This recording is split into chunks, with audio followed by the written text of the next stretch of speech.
Lamentações de Jeremias, capítulo de número 1. Feliz nessa manhã por retornar a casa, irmãos.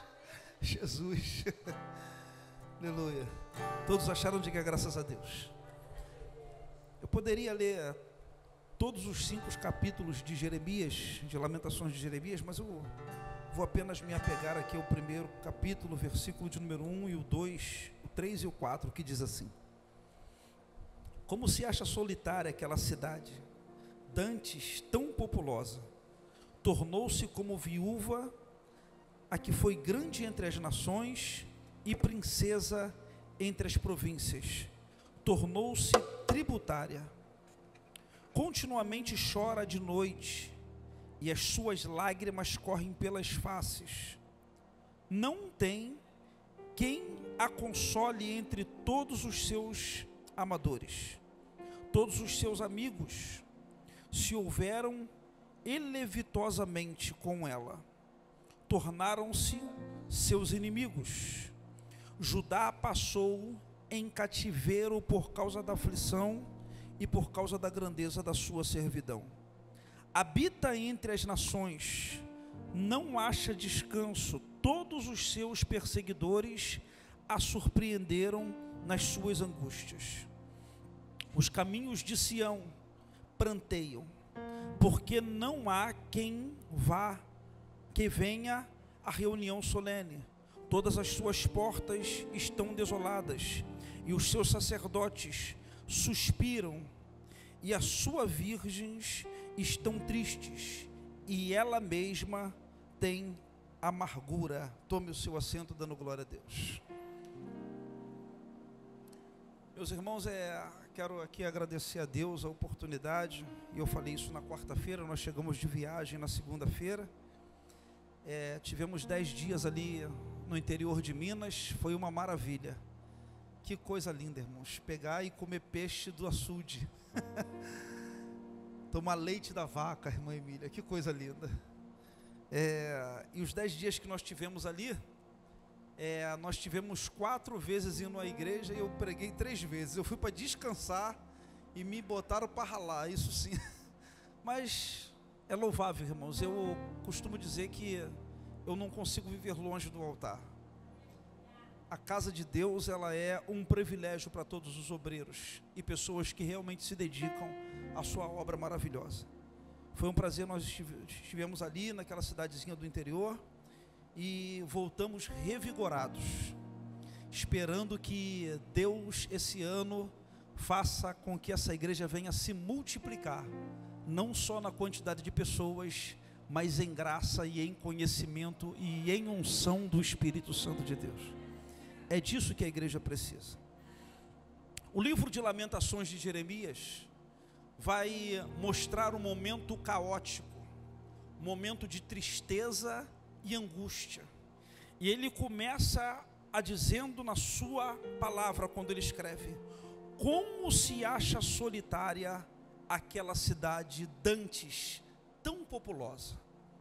Jeremias parece que ele vai olhar um pouco atrás da história, e ele vai ver uma cidade que era muito bem estruturada, uma cidade que comportava todas as pessoas, uma cidade grandiosa, onde pessoas vinham de outras nações para conhecer Jerusalém.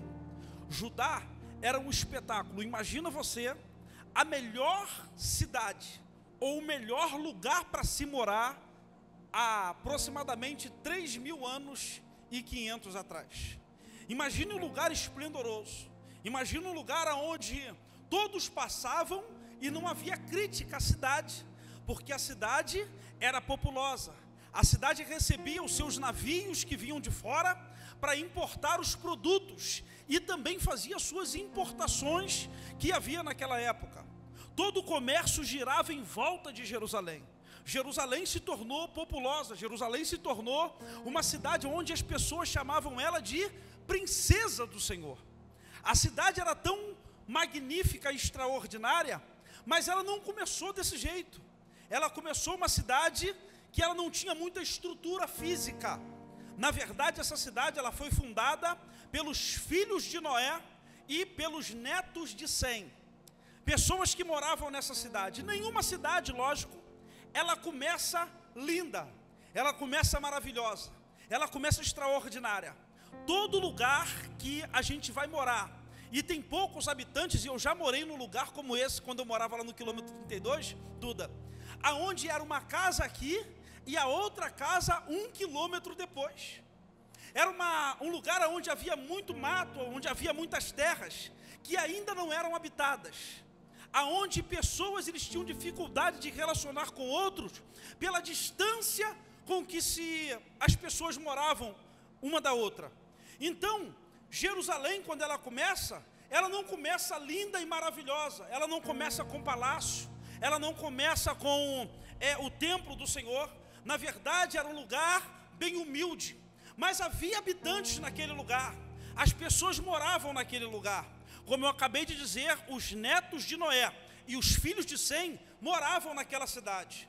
Mas a cidade ela era um lugar bom de se viver, aparentemente um lugar tão bom, que quando Davi ele assume o reinado, ele vai até essa cidade, e ele vai saquear essa cidade, vai tomar essa cidade, criando estratégia de guerra para poder vencer e para poder tomar aquela cidade, para que aquela cidade se tornasse Jerusalém e viesse a ser o lugar onde ele iria construir o grande templo do Senhor e também o seu palácio. Quando Davi invade aquele lugar, que ele ganha aquela cidade para si, através das suas guerras, através das suas pelejas, e ele vai transformar aquele lugar em um ambiente sólido, em um ambiente de adoração, em um ambiente transformador, em que as pessoas falavam muito bem delas, aonde o próprio Jeremias está dizendo no livro de Lamentações, que essa cidade ela se tornou populosa, mas assim ela não era uma cidade triste, era uma cidade onde não vinham habitantes. E a Bíblia Sagrada nos diz que quando Davi entra, ele agora vai instituir aquele lugar como a cidade de Deus. Era um lugar transformador.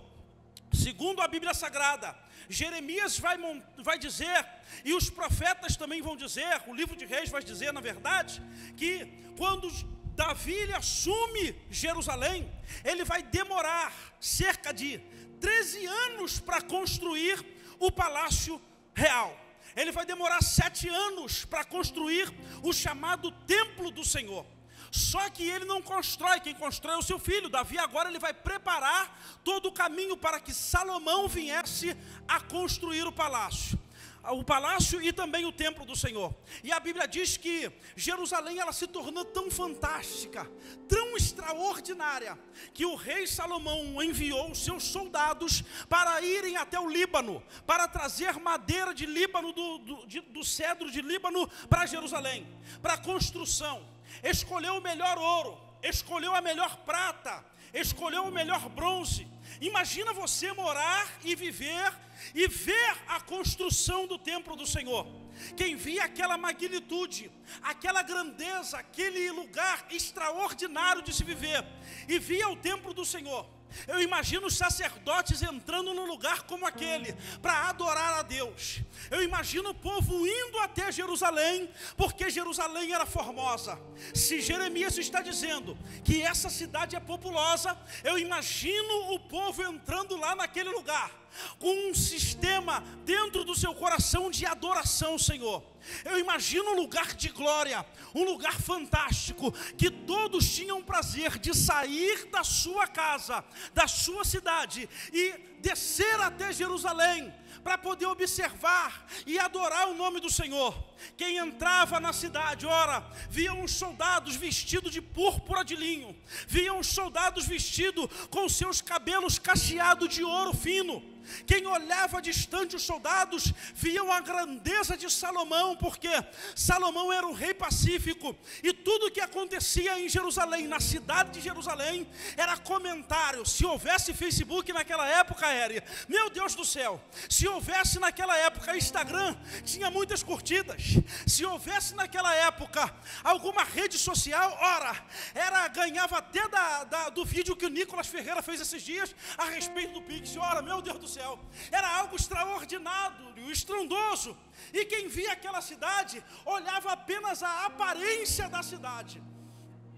Ele olhava e via a grandeza de Salomão e tudo o que Davi e Salomão havia preparado para aquela cidade.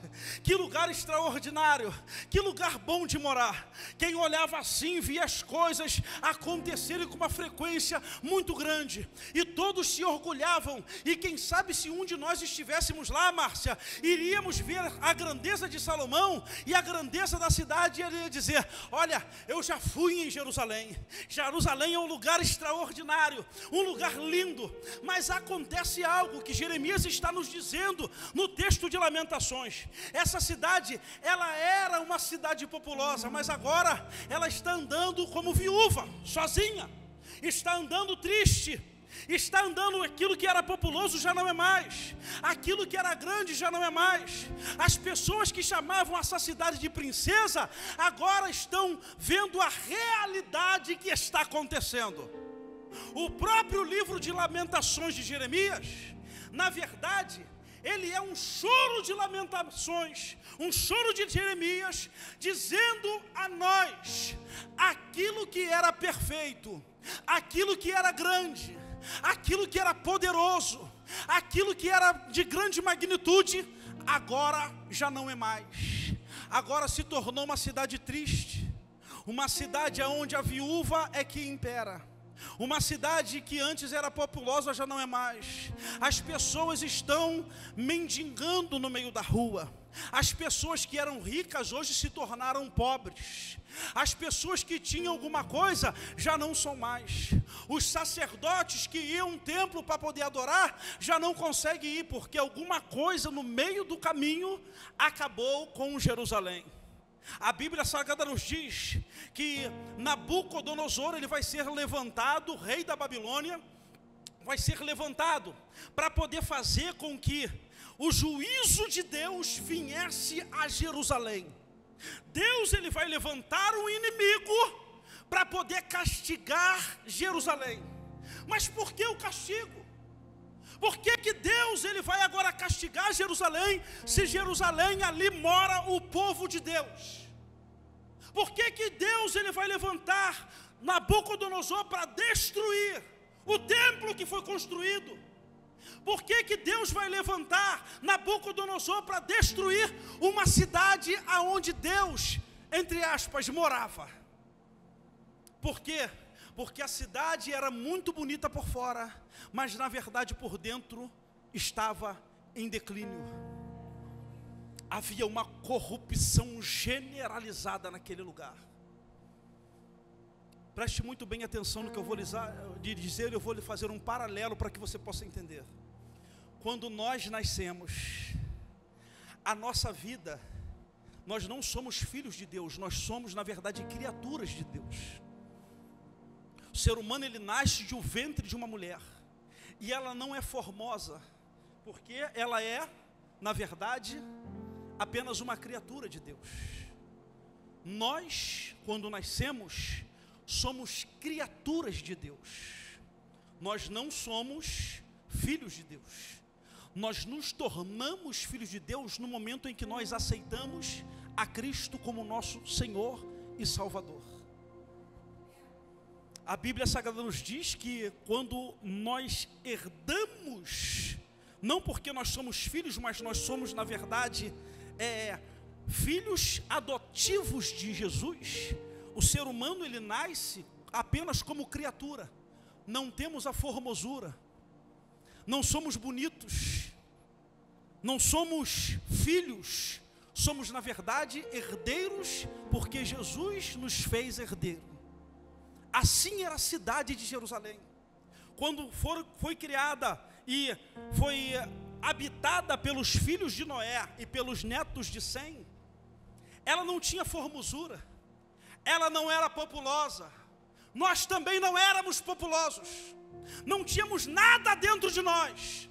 Quando nós nos tornamos pessoas dignas de estar num lugar como esse? Quando nós fomos trazidos para perto de Deus.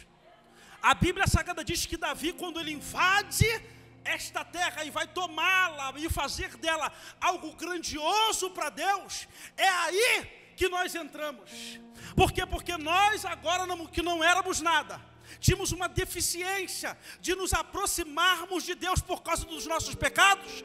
Deus, Ele foi lá através de Jesus e nos resgatou e nos fez grande, uma cidade populosa, chamada de príncipe, cheia de herança, cheia de riqueza, cheia de graça, aonde as nações vêm lá fora e vêm até nós para dizermos: esse é homem de Deus, essa é mulher de Deus, esse aí serve a Deus de verdade.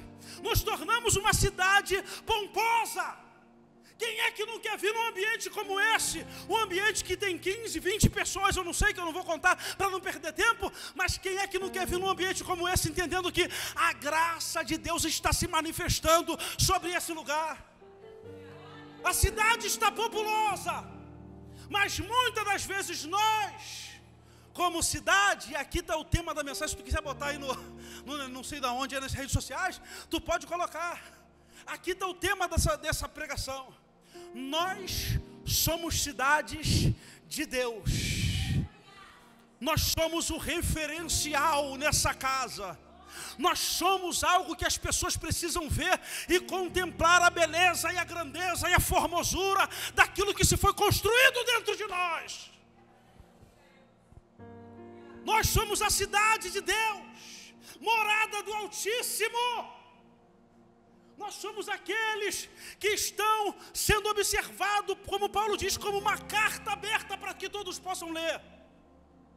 Mas nós não podemos ser como Jerusalém, muito formosa pelo lado de fora, porém podre e estragada pelo lado de dentro. Eita Jesus, eu sei que está difícil de dar glória a Deus, eu sei que está difícil, aleluia, de dar um aleluia, falar em mistério, mas deixa eu falar algo para vocês nessa manhã, meu irmão. Se prepara, porque Deus não quer apenas a tua aparência externa, Deus quer que o teu interior esteja movido em direção ao céu. Quando Nabucodonosor invade Jerusalém, que ele destrói Jerusalém, e ele entra lá por 3 vezes. A primeira leva, ele vai levar Daniel e seus amigos, Misael, Ananias e Azarias. A segunda leva, ele leva Ezequiel, e ele vai dizer: olha, me colocaram lá próximo ao rio Quebar, e eu vi rodas que giravam de um lado, e rodas que giravam de outro, mas ele já estava cativo na Babilônia. E a terceira vez ele vem e destrói o templo, e acaba com toda a grandeza e o poder daquele lugar.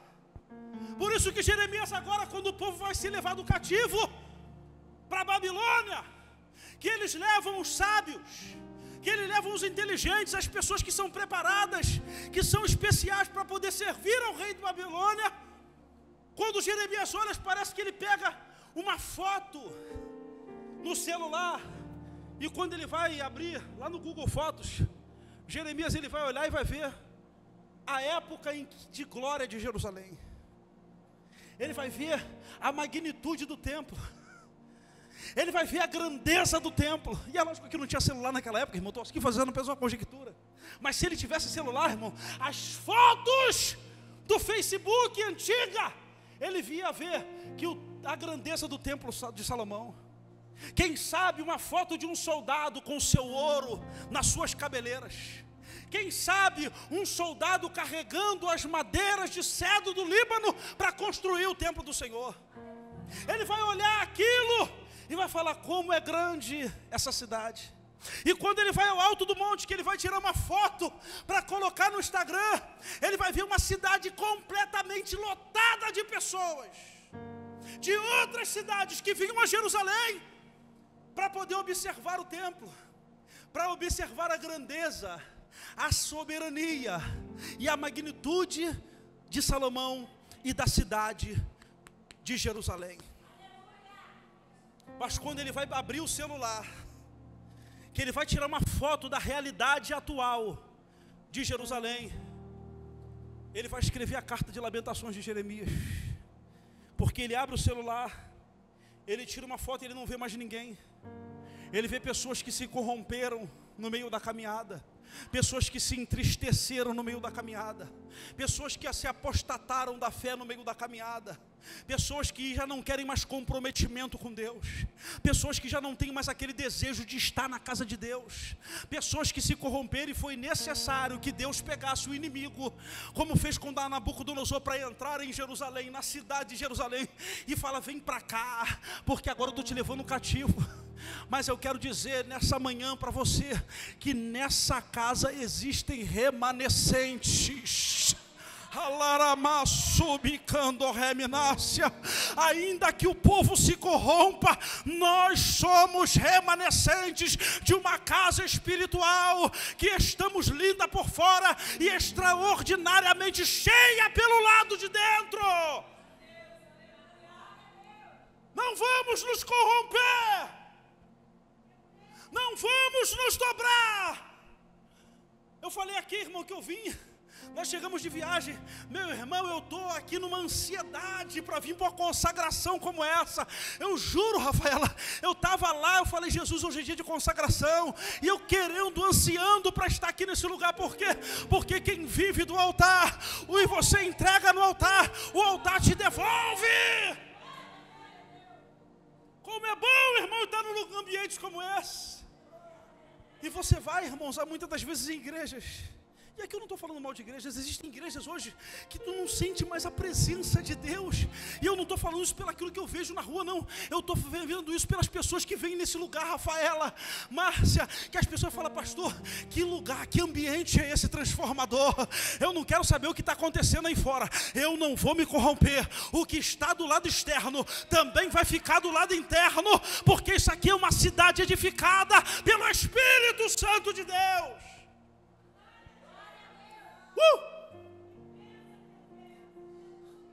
Cidade se corrompe, o diabo, irmão, encontra uma brecha, vai lá e: vem cá que eu vou te levar cativo.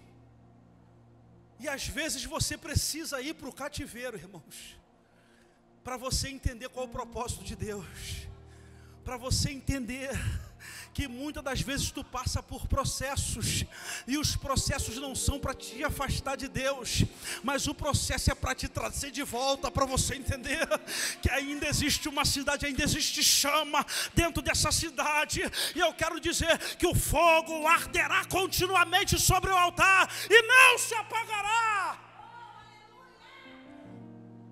Aramashuya Hassai. Recado de Jeremias é quando ele tira a foto, ele não consegue postar foto sozinha no Instagram, ele não consegue colocar foto sozinha no status do WhatsApp, ele precisa falar alguma coisa acerca daquela foto que ele tirou, porque quem olha o passado da cidade, ele precisa fazer com que a realidade de hoje ela venha realmente ser vista também. Quando nós nos colocamos como cidade de Deus, nós precisamos ver o que era o passado, e aonde nós estamos, e para onde nós vamos. Eu vou repetir: todas as vezes que nós olhamos para o passado, que a gente viu uma vida de glória, a gente precisa entender aonde nós estamos hoje, e para onde nós queremos ir. Porque tem gente que está em um lugar, mas ele quer voltar. Diga para o seu irmão: voltar não é uma opção. Não, repite com voz de profeta, irmão: voltar não é uma opção. Opção é você continuar caminhando, irmão, em direção ao teu objetivo. Quando Jeremias ele olha, ele vai ver uma cidade destruída, e o texto está dizendo: como cobriu o Senhor, como se acha solitária aquela cidade, dantes tão populosa, tornou-se como a viúva que foi grande entre as nações, e princesa entre as províncias, tornou-se tributária. Continuamente chora de noite, e as suas lágrimas correm pelas suas faces. Não tem quem console entre todos os amadores. Todos os seus amigos se houveram aleivosamente, como ela tornou-se seus inimigos. Judá passou em cativeiro por causa da aflição e por causa da sua grandeza, da sua grande servidão. O que Jeremias está dizendo? Que essa cidade está destruída. Quando ele lembra da afeição dela pelo lado de fora. Mas quando ele olha agora, ele vê pelo lado de dentro as raízes espirituais que foram alicerçadas e criadas nela, elas já não servem mais. Já não está mais sustentando uma árvore. As raízes, ela precisa criar profundeza, buscar aonde está a fonte da água. A raiz, ela precisa buscar a fonte da água para ser alimentada, e o seu tronco, os seus galhos, as suas folhas e os seus frutos vão ser frondosos, mas só vão ser frondosos quando as raízes estiverem encontrando a fonte da vida. Se a raiz não achar a fonte da vida, a árvore, ela está fadada ao fracasso. A árvore, ela não consegue se suster de pé. Eu tenho um pedaço de terra lá em casa, irmãos, que às vezes tem umas árvores que crescem a beça, e quando eu vou pegar a raiz dela, eu consigo puxar a árvore toda. Por quê? Porque não criou raiz. E quando nós não criamos raízes, irmãos, o inimigo sempre vem para poder tentar nos destruir, para acabar, para tentar tirar a nossa força. O povo de Israel foi cativo porque vivia uma vida de aparência.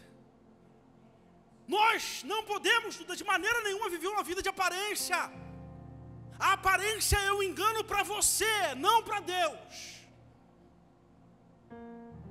Chegou ao ponto de Flávio Josefo uma vez contar uma história, que os sacerdotes dessa cidade, eles sempre sacrificavam ao Senhor, e no seu sacrifício, levaram uma vaca virgem para dentro do templo, para poder sacrificar ela no altar do holocausto. E segundo José, eles estão puxando a vaca numa corda, e puxa, e a vaca está se reprimindo para não ir, ele está puxando, os sacerdotes estão puxando, porque essa vaca era virgem, estava em perfeito estado, e tinha que ser sacrificada a Deus. Eles estão puxando essa vaca. A corrupção foi tão grande que José continua dizendo que essa vaca, ela entra, e quando ela passa debaixo dos umbrais da porta do templo, essa vaca começa a sentir dores de parto. Mais uma vaca virgem. E quando ela vai gerar, ela gera uma ovelha. Aqueles que eram mais carnudos estavam dizendo: isso é uma aprovação de Deus. Isso daí é algo divino para a nossa vida.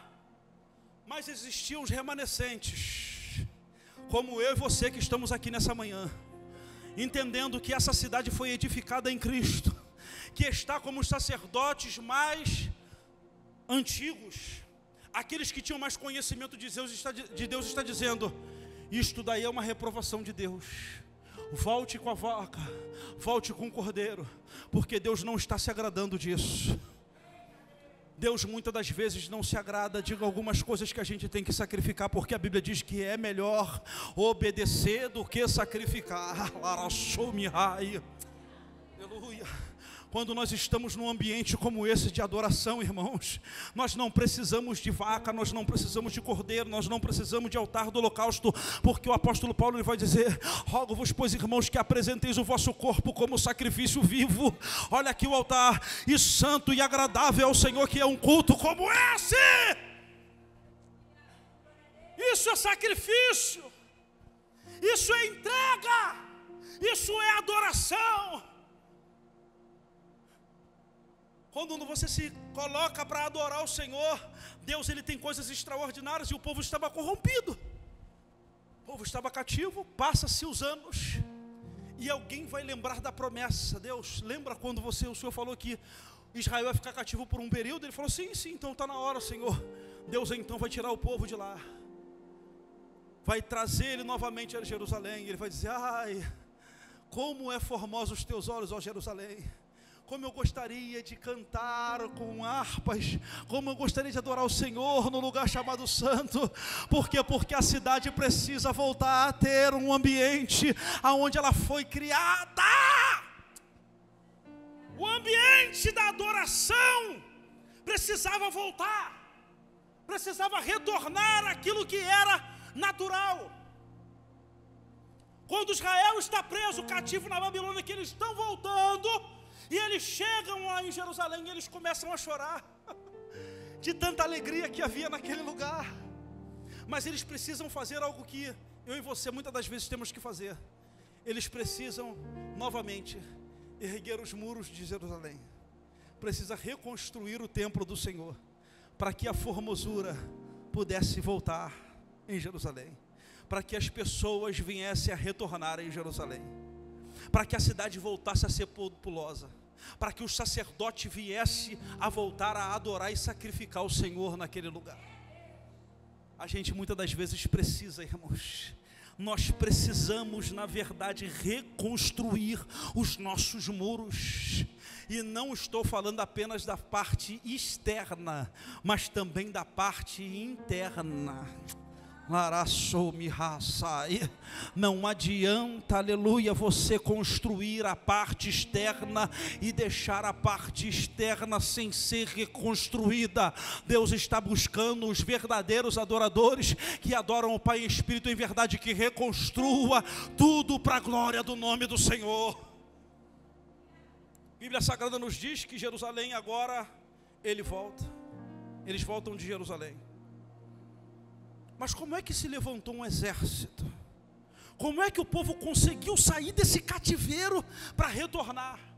E Deus vai chamar o profeta e vai dizer: ei, podem reviver esses ossos, de tão podre que Israel estava. Ele é levado a um monte de ossos secos que eram muito grandes.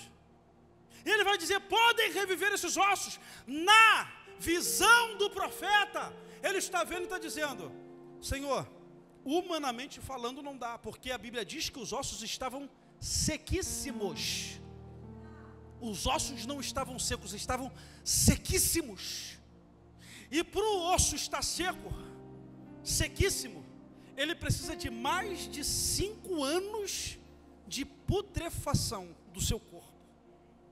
Acaba-se com toda a carne, as veias elas se disseram, a pele ela apodrece, a carne os bichos comem, o nervo já não presta mais, e os ossos da umidade do corpo já se passaram muitos e muitos anos para ela se tornar sequíssimas. Tira um cadáver de dentro do caixão com 2 anos, você vai ver que ele está úmido, por causa da umidade do corpo que entrou nos ossos, e os ossos não ficaram secos. Mas para ele se tornar sequíssimos, é necessário que passe-se anos e anos para que os ossos se tornem secos, sequíssimos. E Ezequiel está olhando, ele está dizendo: podem reviver esses ossos? Ele diz: Senhor, tu sabes, humanamente não vive. Aí Deus vai falar: profetiza sobre o vale de ossos secos. E a Bíblia diz que ele profetiza, e osso se juntou com osso, e a pele voltou a surgir, a carne voltou ao corpo, os nervos voltaram. Aí ele diz: Senhor, que coisa linda, o boneco está formado. Agora Deus diz para ele: então sopra o Espírito. E a Bíblia diz que o Espírito veio e fez um exército que estava destruído, aleluia, voltar para Jerusalém, aleluia. A cidade vai ser remontada, a cidade agora vai ser aquela que antes o povo vinha de fora para ver, aleluia. Só que quando eles retornam a Jerusalém, eu já vou terminar, Jesus, tenha misericórdia. Quando eles retornam em Jerusalém, e eles chegam em Jerusalém, a cidade e o templo precisa ser reconstruído. Neemias, ele vai cumprir a função de fazer com que aquilo dali venha a ser reerguido. Se ergue os muros de Jerusalém. E Esdras vai reconstruir o templo do Senhor. E quando eles reconstroem o templo do Senhor, tinha alguma coisa que estava faltando naquele templo, que era a arca do Senhor. A arca do Senhor foi perdida nessa época e nunca mais foi achada. A arca, ela representava a presença de Deus. Pergunta: como é que se constrói um templo do Senhor, um lugar de adoração, aonde a presença de Deus não está? Mas alguém vai profetizar e dizer: Se prepara, porque a glória da segunda casa será maior do que a da primeira. Lá tinha o ouro, tinha a prata, tinha a glória, tinha um império, tinha uma cidade, mas isso que está sendo reerguido vai ser muito maior do que aquilo que está lá atrás. Deus está falando com alguém aqui nessa manhã, que Deus está reconstruindo uma cidade, que as pessoas viram que era populosa, que tinha um grande mistério, e o entorno todo em volta, que foi destruída, que foi apagada, que foi jogada no lixo, mas hoje o Senhor voltará a fazer grande, para a glória do nome do Senhor. Porque Deus tem o prazer de pegar aquilo que todo mundo joga fora, para poder trazer de volta. Ai, meu Deus do céu, pastor, eu não entendi, eu vou melhorar para tu dar glória a Deus. Deus está tirando gente do meio do monturo, para colocar no meio de príncipes nessa manhã. Se prepara para você viver o novo de Deus nesta terra. Aleluia! Jerusalém vai voltar a ficar falada, minha irmã Emília. Jerusalém vai voltar a ser bem vista, Isabela. Jerusalém, Eric, vai voltar a ser uma cidade em que todos vinham e viam a sua glória. Eu quero profetizar nessa manhã que este lugar será um lugar extraordinário, que continuará resistindo às impérias e às lutas que o inimigo tem colocado, mas nós vamos crescer, porque esse ano é o ano da multiplicação. Aleluia. Tudo vai voltar como era antes. Aqui tem pessoas que vieram de outras igrejas. Aqui tem pessoas que estavam abandonadas. Aqui estavam pessoas que estavam cativas. E eu vejo o testemunho de uma pessoa que uma vez me contou, falou assim: pastor, eu confesso para o senhor que um ambiente como esse daqui eu nunca vivi. Eu vou falar para você, irmão, se prepara, porque aqui é culto com esse ambiente todos os dias. Adoração, voz profética, determinando que as bênçãos do Senhor serão derramadas sobre todos nós. Nós não veremos mais o livro de Lamentações de Jeremias como um livro que traz amargura e angústia para um povo e a derrota de um povo, mas nós veremos um livro que será um ponto de partida para uma grande história entre as nações e entre as cidades de Jerusalém. Que Deus te abençoe em nome de Jesus. Aleluia.